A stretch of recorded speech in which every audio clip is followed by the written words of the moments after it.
et ce format se nommera C'est Cotine Chanel et c'est moi qui présenterai. Ce format s'appelle Contrôle-M BD. Dans celui-ci, on vous présentera une BD en l'analysant et en vous lisant des extraits. Il y aura 3 types de BD dans ces émissions. Ouais, je vois ça d'ici, les nuls, les mauvaises et les toutes pourries. Pfff. Il y aura des nouveautés, des classiques qu'on a malheureusement oubliés, ainsi que des BD ayant un rapport avec une précédente émission. Ah ouais, super. Et on commence par quoi alors? Par le 2e tome des Enfants de la Résistance, une nouveauté. Super. Et c'est quoi? C'est ce qu'on va voir. Bon, bah on y va alors, hein. J'habite un coin charmant. Je me suis toujours sentie bien dans les rues de mon village. La campagne alentour est généreuse et propice à des promenades magiques. Mais depuis quelque temps, quelque chose est venu salir mon petit paradis.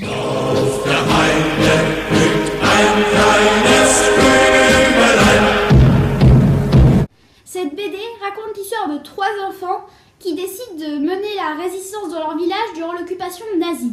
Dans ce 2e tome, ils essayent d'exfiltrer des évadés français en faisant jouer leurs relations sous le pseudonyme du Lynx. Les tracts. Notre toute première action. Les Allemands n'en avaient sûrement pas entendu parler. Nous n'avions pas vu beaucoup de soldats au début du conflit. Mais depuis l'armistice, ils arrivaient par convois entiers. Il faut dire que notre petit coin de France possédait quelques points stratégiques à protéger. Le pauvre Zeb. J'avais mis beaucoup de temps à le calmer. Il disait que nous étions fourrés dans un sacré guêpier. Pourtant, grâce à ces tracts, nous avions pris de l'importance auprès des gens du village. C'était incroyable.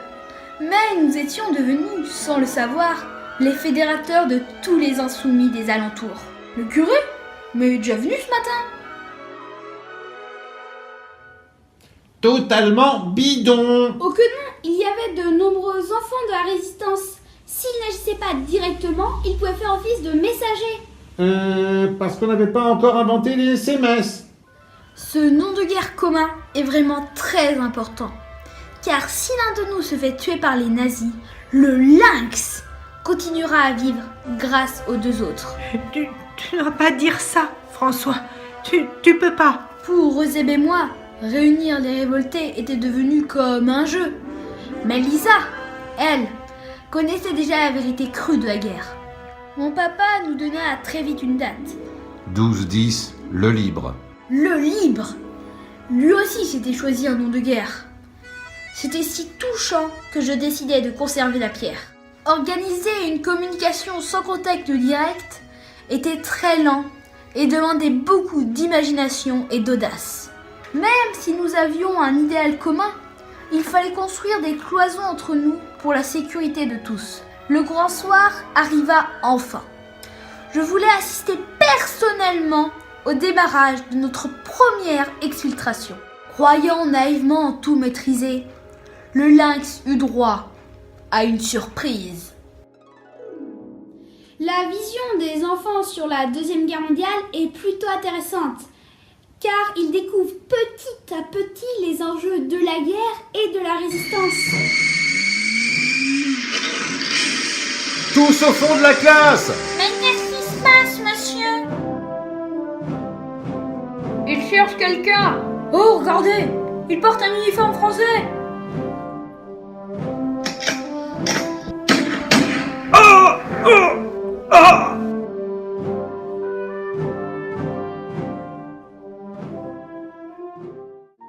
Voici mon plan. Mais pour agir, il nous faudra recruter des hommes d'action.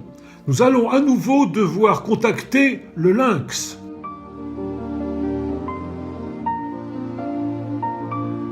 Excellente nouvelle! De plus, leur plan est génial! Au lieu de prendre le risque d'acheminer le tirailleur à Paris, on le fait monter dans le train sanitaire qui doit justement passer sur notre ligne. Les informations circulèrent via notre lent et prudent système de communication. À date précise, faire stopper un train venant de Paris avant le pont. Volontaire? En toute logique, nous avions demandé l'aide de mon père et de ses compagnons de lutte. Il faudrait planter du pois chiche sur la petite parcelle. Il était d'une discrétion absolue. Je me demandais même si ma mère était au courant de ces activités. Sinon de la luzerne, ça nous serait utile pour nourrir les lapins.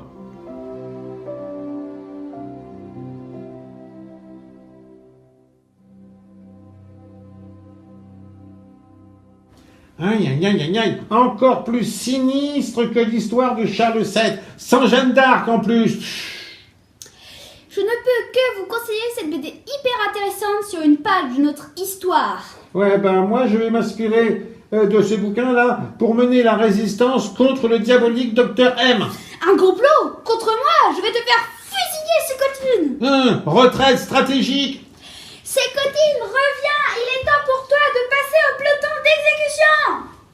Il est temps d'organiser la rébellion, les amis. Pour cela, il faut que vous likiez cette vidéo pour avoir le soutien de la population, que vous la partagiez pour élargir votre réseau, que vous vous abonniez pour suivre toutes nos actions et que vous lâchiez des commentaires pour nous assurer votre soutien. Voilà. Peloton,